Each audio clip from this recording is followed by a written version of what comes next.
took on a taste ever stronger. I didn't feel the pull. Thought it was choosing. Thought I was choosing until it was too late. Artificial? That's not right. No, it was real. Realer than everything. Don't care who made it. It sang its song to me. Only me. Even after I knew it shouldn't be this way, I was joy-crazed. I was life-drunk. I was undone in revel. The thought of burning was just fine. When I was a moth, I had no real choice. When I was a man, I had no real excuse. But I should like to try it all again.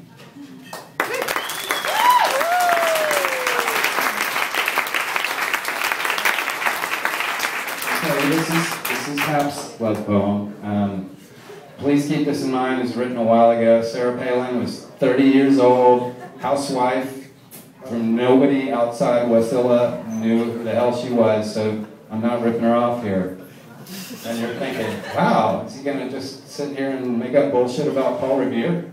Actually, no.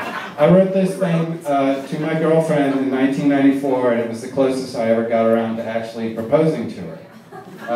Maybe it didn't turn out all exactly how I wrote this, but I really can't imagine having done it with anyone else. So, without doubt, this piece had more positive effect on my life than anything else I could possibly write. So this is my life glory. Can I get an awe?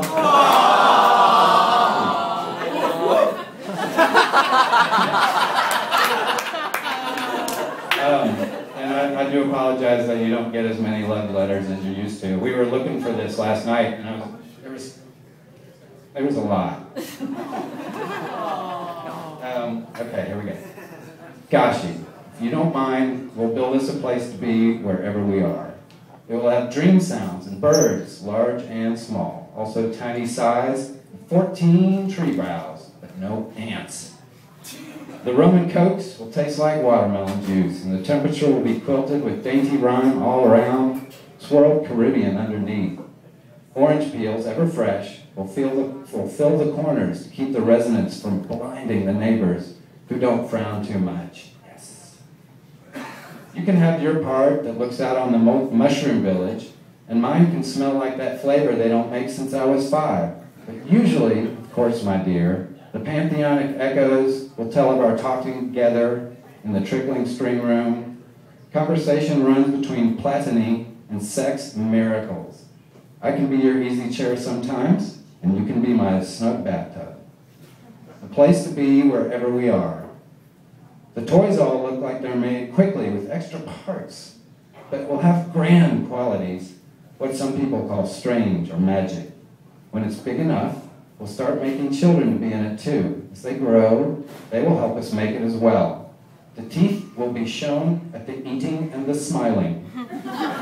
Grace will be a word with new passages. Oh, you betcha. I wrote that. I'm not done yet. That was the Sarah Palin part. So. We can be farmers too, harvesting each thing in turn, timing the cycles, so there's always time for worky, playy, and thinky yields. Then, as we fall away from our bodies, slowly at first, we can see it all better, just in time to tell it goodbye. Then we can play tricks on the neighbors. This is what I want for you and for me. This is what I'm saying when I'm saying that I love you. You are my contemporary, and it's you who teach me permanence. Tomorrow, we'll continue with this, and the day after tomorrow, too. I found it, and it's you. God bless.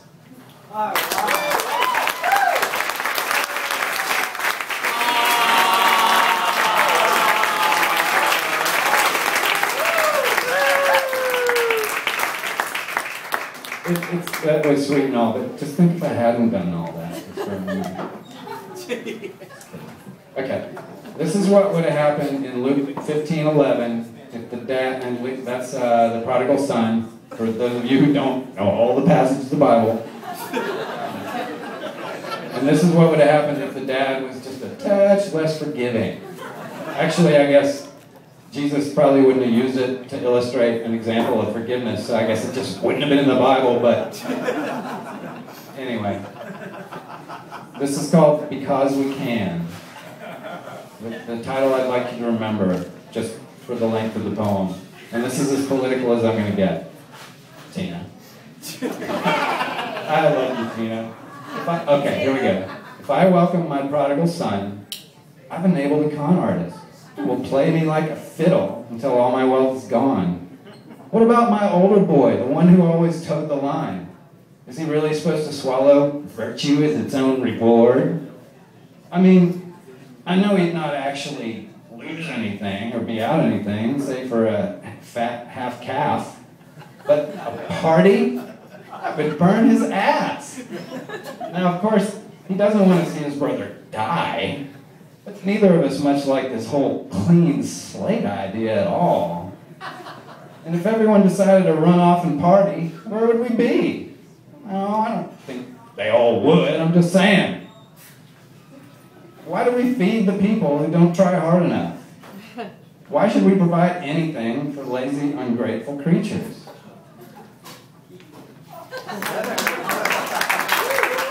So what was the title again? You get a C. As a group. Okay. This is an important literary work entitled Plus Size Kitty.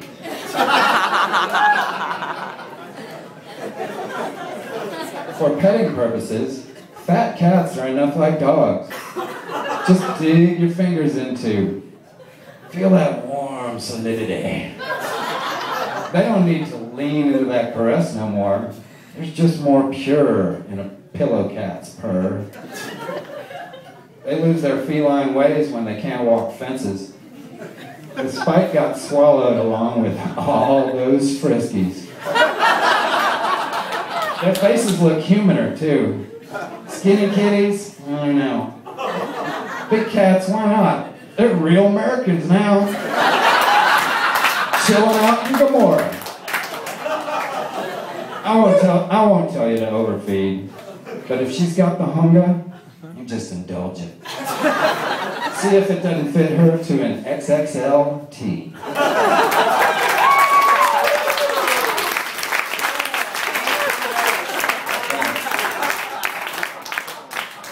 This is about boys. I have 2 boys, which means Lori has 3. But actually, most of the boyhood stuff kind of remains at arm's length to me, no matter how stupid I act. It's still sort of hazy to reach across. So there's something about boyhood that even once you get hairy and stuff, it don't fly no more. So this calls Boys. I was once one myself, but I lost all that damn energy. Now they're almost as mystical as woman. Their world is their own. Our rules, handcrafted, but laughingly inadequate. They learn when they're ready. A stick is all they need to be fully themselves. Tiny violences teach them safety and membership. They see dogs as brothers, but bugs are just moving poo. Tender to play it tough, tough to be too tender. Leaf pile, snowdrift, dirt mound, creek, only the power of sex, eventually, is enough to tear them away. Their main watchwords: play, delay, avoid, win. Serve them well and true and reach deep into manhood. Their protests mark their growth like notches on the wall.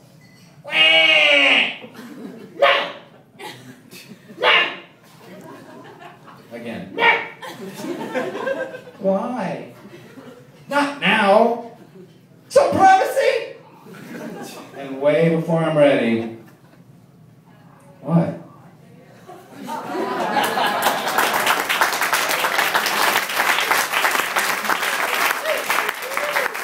Okay, it seems like the time has really flown by for me. And you too, I'm sure.